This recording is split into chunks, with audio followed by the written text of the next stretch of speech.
자, 안녕하세요. 자, 오늘은 여러분들 12월 두 번째 강의. 자, 오늘 강의할 내용은 4-4 경제성장과 사회문화의 변화 중에 산업화의 길에 대해서 이야기를 합니다. 자, 여러분들 가지고 있는 교과서 270쪽을 참고하시면서 강의를 들어주시기 바랍니다. 자, 먼저 여러분들 경제개발 5개년 계획에 대해서 이야기를 해보기로 하죠. 자, 먼저 여러분들 시대적 상황을 한번 이야기를 해보죠. 6.25 전쟁이 끝났습니다. 사실 모든 산업 기반 시설이 다 붕괴됐습니다. 농경제도 황폐됐습니다. 먹고 살기가 너무 힘들었죠. 따라서 외국의 경제 원조에 의존할 수밖에 없었습니다. 물론 특히 미국이 많은 경제 원조를 해 주었습니다. 자, 이미 이야기했듯이 밀, 면화, 목화 주로 세 가지 하얀 물건들입니다. 그래서 우리나라에 이와 관련된 300산업이 상당히 발전했었죠. 자, 그러다가 여러분도 어느 정도 이렇게 전쟁이 끝난 지 시간이 좀 흘렀습니다. 자, 50년대 말에 미국의 경제 원조가 감소되죠. 자, 우리나라의 300산업의 가동률이 매우 약화됩니다. 거기에 세계 경제가 상당히 불황이었습니다. 자, 이런 시대적 상황에 4.19 혁명을 계기로 해서 권력을 장악한 바로 장면 내각이 있었습니다. 자, 이들이 여러분들 주장하는 건 딱 두 가지였을 겁니다. 자, 이 땅의 민주화를 꼭 실현시키고 경제적으로 먹고 살게 하는, 즉 민생 안정을 이루어야 되겠다. 근데 경제를 발전하고 싶어도 뭐가 없어요. 돈이 없습니다. 따라서 장면 내각이 내세웠던 경제 제1주의는 사실은 실행에 옮기기는 결코 쉽지 않았습니다. 그래서 여러분들 장면 내각은 궁여지책으로 정말 군인들의 숫자를 읽어서 거기서 돈이 남으면 그걸 재원으로 쓰려고 했습니다. 그리고 또 한편으로 일본과 한일 국교 정상화를 통해서 결국 배상금을 받아서 재원을 확보하고 싶었습니다. 그렇지만 이것도 여러분들 미국의 그런 하나의 반대로 잘 행하기가 쉽지 않았습니다. 물론 뭐 미국의 입장에서야 한일 국교 정상화를 반대하는 건 아니지만 군대를 간축하는 것에 대해서는 부정적이었습니다. 자, 결국 이런 상황에 자, 이것도 그냥 다 수포로 돌아가게 만드는 사건 5.16 군사 정변이 발생했습니다. 아마대로 쿠데타죠. 따라서 그나마 그래도 경제 살려보겠다고 하는 장면 내국에서 어떤 1차 경제개발 계획 다 수포로 돌아갔습니다. 그리고 바로 박정희는 여러분들 경제정책을 추진합니다. 이 군정식이었던 1962년부터 자 1차 경제개발계획을 실행에 옮깁니다. 물론 이와 같은 장면 내각이 수립해왔던 내용을 사실상 도둑질한 거죠. 그래서 1차, 2차, 3차, 4차 박정희가 죽는 그날까지 시행하는 겁니다. 자, 여러분들 우리가 이런 하나의 이제 이 박정희는 계획을 세웠습니다. 그리고 실행에 옮깁니다. 자, 재원을 확보하기 위해서 드디어 결국 한일 협정을 체결합니다. 그리고 자관도 도입을 합니다. 그리고 또 베트남의 파병의 대가로 얻어진 많은 경제적 이득, 즉 베트남 특수를 통해서 돈을 확보했습니다. 그리고 국가가 주도해서 결국 경제를 개발시키려고 하는 계획을 착수합니다. 물론 이와 같은 경제개발 계획을 그냥 원만하게 이루어진 건 아니에요. 미국이 너희는 왜 이래? 국가가 주도하면 안 되지. 너네 사회주의 국가도 아닌데 국가가 모든 경제 정책을 장악해서 국가 주도로 시행하면 안 돼. 이런 이야기를 해서 상당히 어려움을 겪기도 했습니다. 자, 어쨌든 그런 하나의 미국의 그런 하나의 반대 또는 여러분들 비판에도 불구하고 그래도 위기를 잘 넘겼습니다. 그래서 수출 주도형의 경제 성장이 이루어졌습니다. 그리고 경제 성장률도 상당히 좀 높았어요. 1962년부터 62년까지는 약 한 7.8%의 높은 경제 성장률을 이루게 되는 겁니다. 상당히 좀 큰 성과죠. 그럼 자신감을 또 얻었습니다. 그리고 여러분들 또 뭐 있겠어요? 이런 하나의 보다 더 완전하게 정치 권력을 장악하기 위해서 경제를 발전시켜야 된다고 하는 생각을 가졌던 그런 하나의 박정희는 경제개발 계획의 추진에 더 적극적이었습니다. 자, 그리고 독일을 갔다가 방문했다가 결국 독일의 아우토반을 보고 우리나라도 고속도로를 만들어야 되겠다. 물론 충분히 이해할 수는 있습니다. 서울에서 부산까지 버스로 15시간 걸렸습니다. 자, 이거는 여러분도 우리나라에서 미국 가는 시간과 똑같아요. 우리나라가 지금 교통 상황이 얼마나 안 좋은지 알겠죠. 자, 따라서 이런 하나의 박정희는 이 고속도로를 건설해야 되겠다는 생각을 갖게 되고 실행에 옮깁니다. 물론 당연히 당시에 많은 정치인들 그리고 역시 농민 노동자들 이런 사람들은 비판을 합니다. 그럴 수밖에 없죠. 자, 이때 당시 우리나라의 상황을 한번 보면 이렇습니다. 우리 한국의 1년 국민 총생산 GNP가 68억 달러인 상황입니다. 근데 이 경부고속도로를 건설하는 데 들어가는 그런 하나의 비용이 작으면 여러 각 부처에서 이렇게 추산한 그런 하나의 예산을 이렇게 보면 적은 데는 한 280억에서 490억까지 정도 돼요.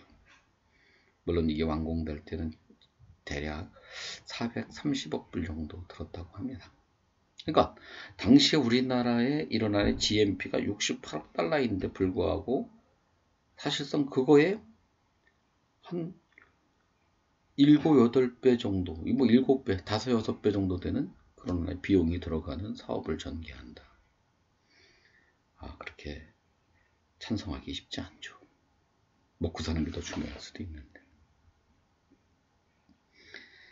특히 나중에 우리 김대중 대통령, 김영삼 대통령이 반대했다가 대통령 선거에서 곤욕을 좀 치르기도 합니다. 그래서 어쨌든 충분히 이해할 수는 있죠. 그리고 당시에 우리 이런 고속도로를 달릴 수 있는 차가 사실 그렇게 많지가 않았어요. 왜냐면 우리나라 당시의 버스는 시속 80km에서 100km 이상을 달릴 수 있는 버스가 불과 50여 대밖에 없습니다. 한마디로 고속버스 같은 게 없었다는 거예요. 근데 이런 하나의 거의 이 4차선의 그런 하나의 이 서울에서 부산까지 가는 긴 시간에 이런 하나의 고속도로가 과연 필요한가라고 반대할 수도 있었죠. 자, 이런 각계각층의 반대를 부르쓰고 건설을 단행합니다. 자, 이것뿐만 아니라 철강 화학 분야 아주 집중적으로 육성을 하죠. 그래서 여러분도 우리가 이제 상당히 서울 한강의 기적이라고 이야기할 수 있는 바탕이 어느 정도 이렇게 갖추기 시작하는 게 2차 계획입니다. 그래서 여러분도 이렇게 표를 한번 봐주세요. 자, 어머님 여기 돈 잘 받으셨습니까? 이렇게 이야기를 금방 돌아옵니다. 특히 고속도로 같은 경우에는 당시에는 이게 해본 경험도 없고 현대건설 정도가 태국에서 고속도로를 건설한 그런 경험이 있고 나머지 회사들은 거의 없습니다. 그러다 보니까 이 당시에 이런 고속도로에 참여하는 사람들은 가정을 가진 사람들이 아닌 젊은이들 20대 30대 미혼 결혼하지 않은 사람들만 참여시켰습니다. 왜 그런지 이해할 수 있겠죠? 혹시 죽을 수도 있다고 생각을 해서 그렇습니다. 그래서 이 경부고속도로의 건설 공사 기간, 즉 공기라고 그러죠. 공기가 엄청나게 단축을 시킵니다. 짧은 기간 내에 이걸 완공을 해요. 특히 워낙은 뭐 여러분들 이렇게 지금 이 71년에 이렇게 계획된 완공이었는데 오늘 69년 말에 당겨졌다가 우여곡절로 결국 70년 7월 7일 완공되었지만, 자, 77명의 건설 노동자가 희생되는 사건이 발생하기도 했던 게 이런 경부고속도로가 되는 겁니다. 자, 그래서 여러분들 이렇게 여기 보면 우리나라 거의 여기 보면 이렇게 지금 보세요. 75년 요쯤 되면 거의 이제 비슷해져 가죠. 근데 어쨌든 이런 중화공업이 이제 많이 발전을 하는 겁니다. 이게 이제 고속도로입니다. 그리고 이거 여러분들 수업을 딱 듣고 나면 여러분 동영상, 경부고속도로에 대한 동영상을 꼭 한번 봐주세요. 물론 경부고속도로에 대한 평가는 학자들과 또 경제인에 따라서 얼마든지 다르게 평가할 수도 있습니다. 또 박정희라고 하는 사람의 평가에 대해서도 입장이 다를 수 있습니다. 그래서 여러분들이 한번 이런 관련된 영상을 시청을 통해서 한번 여러분 스스로 평가해 보시기 바랍니다. 자, 그 다음에 여러분들 우리가 이제 3차, 4차 계획입니다. 자, 3차, 4차 계획은 72년서부터 81년까지 계획되었지만 사실상 79년에 박정희가 죽음으로 인해서 사실상 중단이 되죠. 그러면 이때 당시에는 주로 중화공업이 집중적으로 육성이 되는 겁니다. 자, 대규모 산업단지가 조성이 되죠. 특히 여러분들 저 울산, 포항, 그리고 부산, 마산, 동남, 연안 지역, 즉 해안가 주변에 많은 그런 대규모 산업단지가 조성이 되는 겁니다. 그리고 드디어 1977년 정말 100억 불을 달성하는 그런 하나의 결과를 가져옵니다. 뭐 지금 그러면 수출 금액이 100억 불 그러면 무슨 한 기업 뭐 우리가 중간 정도 되는 작은 기업도 달성할 수 있는 금액인데 뭐 이렇게 말할 수 있겠지만 1977년에 이 100억 불의 달성은 우리나라 이런 하나의 수출 역사에서 진짜 중요한 사건입니다. 제가 어렴풋이 생각이 나요. 이 100억 불 달성했다고 기념식 했죠. 그 다음에 막 TV에도 난리 치던 거 지금도 생각이 납니다. 물론 이와 같은 경제개발 계획이 시행되었던 시기에 항상 좋은 점만 있었던 것은 아닙니다. 어려운 점도 있었어요. 특히 그 어려운 점은 여러분들 석유파동과 밀접한 연관이 있습니다. 여기 73년, 그 다음에 78년 여러분들 1차, 2차 석유파동 때 사실은 석유값이 그냥 폭등 팍 하는 바람에 어떻게 됐겠어요? 우리나라 석유 많이 쓰는 나라 측은 경제적 어려움을 당할 수밖에 없었죠. 그래서 여러분들 한각의 기적이라고 불리울 만큼 경제 성장이 이루어진 것은 부정할 수 없을 겁니다. 1인당 국민소득이 엄청나게 증대된 것도 역시 부정할 수는 없습니다. 그렇지만 이런 하나의 이 경제 성장 뒷면에는 여러분들 많은 노동자들의 희생의 결과로 얻어졌다는 사실을 절대로 잊어서는 안 됩니다. 특히 저희 임금 정말 값싼 노동력을 무한히 제공한, 그리고 장시간의 근로에 이런 하나의 희생을 당한 노동자들이 희생의 대가라고 이야기할 수 있을 겁니다. 자, 이런 경제 발전이 이루어졌던 시기에 역시 농업 정책은 적국가 정책으로 일관되게 이루어졌었습니다.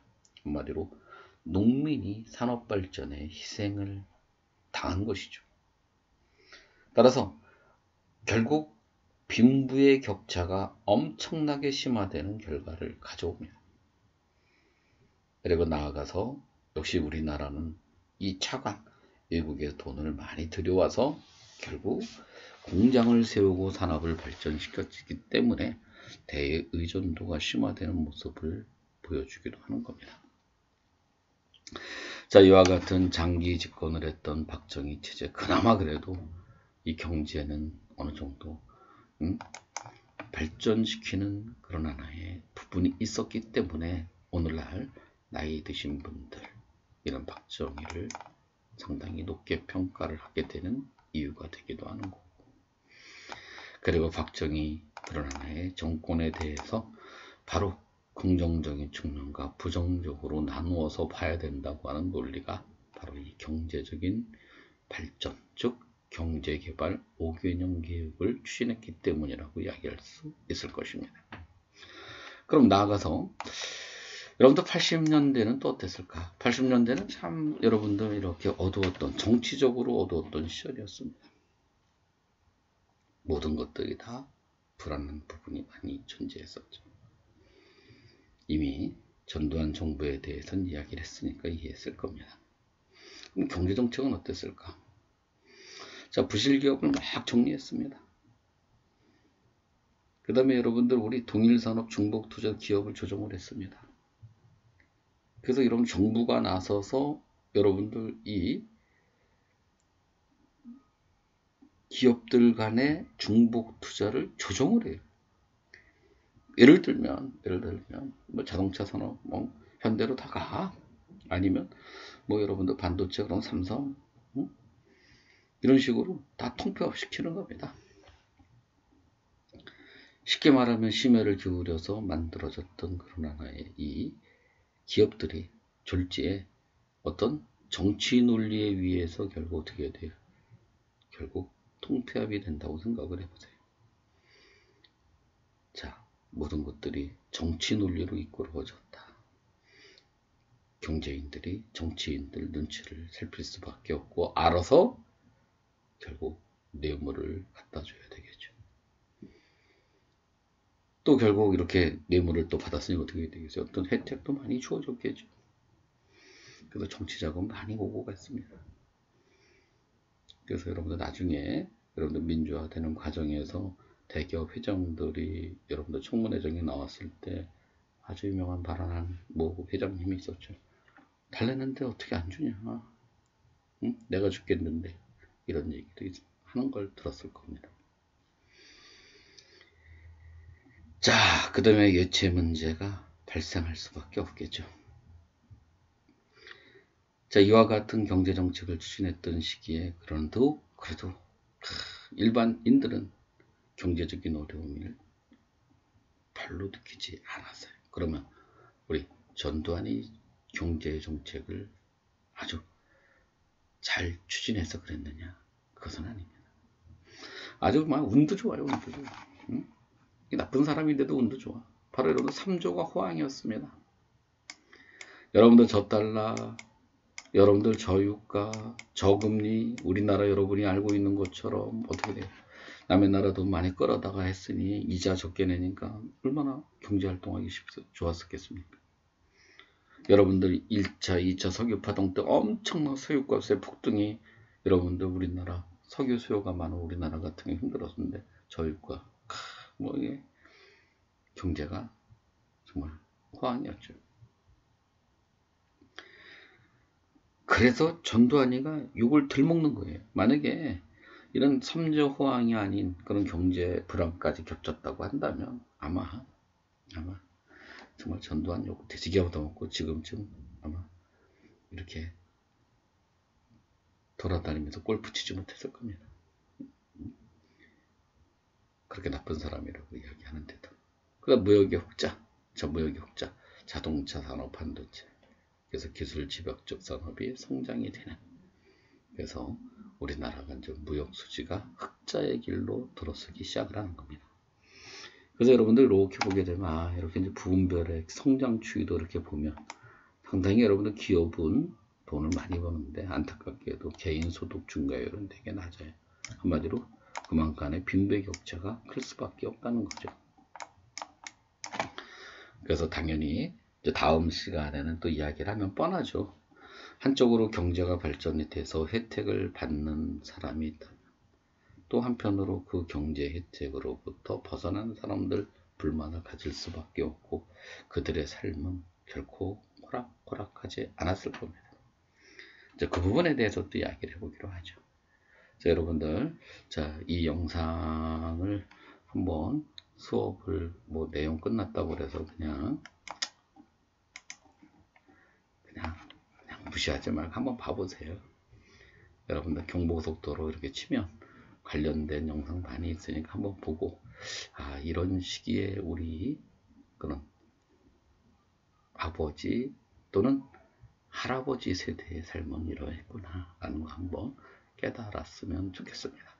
자, 이것으로서 여러분들 바로 12월 두 번째 강의를 마치기로 하죠. 대단히 감사합니다.